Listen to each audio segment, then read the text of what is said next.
English channel পাড়ি দিতে গিয়ে মৃত্যু। সেই মানুষগুলা তারা কি কেবল আমাদের জন্য সংখ্যা, না আমাদের মতোই মানুষ? এটা কোনো সিনেমার গল্প না, বাস্তব একটা চিত্র।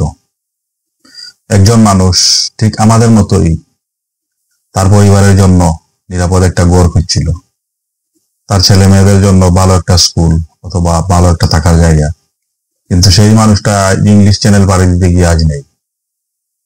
কেনই বা তাকে ইংলিশ চ্যানেল পাড়ি দিতে হবে? কেনই বা এই গভীর ঠান্ডা পানিতে, ইংলিশ চ্যানেলের পানিতে তার মৃত্যু হবে?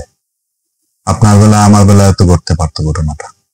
সে তার জীবনের একটু নিরাপত্তা খুঁজতে গিয়ে এরকম মৃত্যু, এটা কি ভাবা যায়? এটা তো আসলে সহ্য করার মতো না। আমরা একবার চিন্তা করি আমাদের নিজের অবস্থান থেকে, এটা যদি আমাদের নিজের সাথে হতো তখন কেমন হতো? 18ই এপ্রিল শুক্রবার পুলিশের কাছে কেন পুলিশ বলতে যে ডিঙ্গি নৌকায় যে গুরুতর মানুষ অসুস্থ হয়েছে ইংলিশ চ্যানেলের মধ্যে, তাকে উদ্ধার করার জন্য, কিন্তু ঘটনাস্থলে সে মারা যায়। আপনারা অবশ্য আশা করি খবরটি অবগত আছেন সবাই। তার ঠিক আগের দিনই 17ই এপ্রিল আরেকটি লাশ উদ্ধার করা হয়েছিল পানিতে ভেসে থাকা অবস্থায়। এভাবে প্রতিদিন যদি লোক মারা যায় ইংলিশ চ্যানেল পাড়ি দিতে গিয়ে, তাহলে তো বলার কিছু থাকে না। আর তাদের মধ্যে বেশিরভাগই দালালদের পড়ে পড়ে মানে এরকম দুঃসাহসিকতা মানুষ দেখাতে যায়, আর পরিণাম কি? মৃত্যু। তো আমাদের সবাইকে বুঝতে হবে, সমাজের সবাইকে বুঝাতে হবে, আমরা ঠিক আছে, আমরা আমাদের সমাজকে এটলিস্ট আমরা কথা বলি, বুঝাই তাদের, মানে তারা এ সম্বন্ধে কথা বলি, তখন তারাও একটা মানে জ্ঞান অর্জন করবে এই বিষয় নিয়ে। তখন তারা ভবিষ্যতে আর এরকম দুঃসাহসিকতা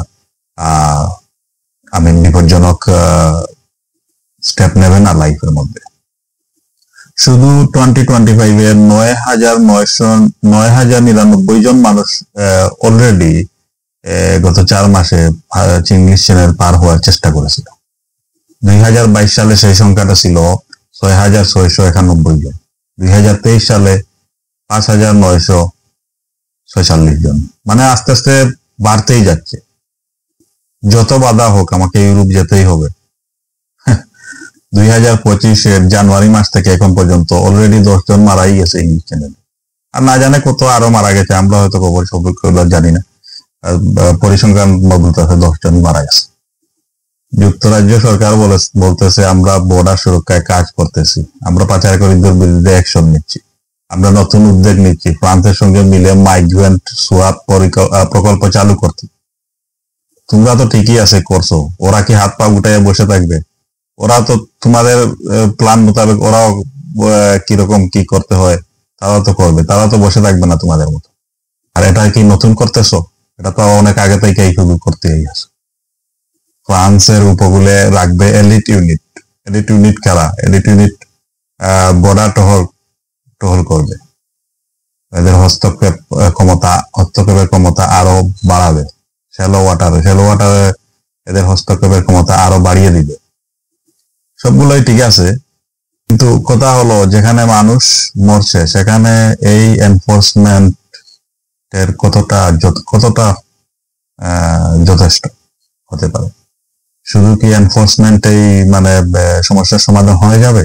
এদিকে নারী পুরুষ শিশু সবাই জীবনের ঝুঁকি নিচ্ছে, আর ওইদিকে পাচারকারীরা লাভবান হচ্ছে। তারা জীবনের ঝুঁকি নিচ্ছে শুধুমাত্র একটা সম্মানজনক জীবনের আশায়। কিন্তু বাস্তবটা কি আমাদের একটু বিবেচনা করা দরকার এরকম ঝুঁকি নেওয়ার আগে? দরকারই তো বটে। আসলে আমি ব্যক্তিগতভাবে মনে করি এটা আমাদের সাধারণ মানুষের কোনো দোষ নয়। এই পথ তারা বেছে নেয়, তারা বাধ্য হয়ে। যারা জীবনে কখনো যুদ্ধ দেখেনি তারা হয়তো বুঝেই না জীবন নিয়ে পালানো কাকে বলে। সরকার এনফোর্সমেন্ট করুক, ঠিক আছে, কিন্তু সঙ্গে তৈরি করুক নিরাপদ, বৈধ ও মানবিক পথ।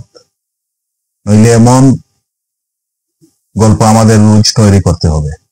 আর এরকম ঘটনা রোজই হবে, আর আমরা কি শুধু দেখেই যাব?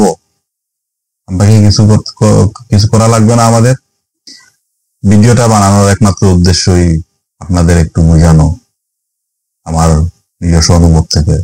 আপনারা একটু অনুভব করুন।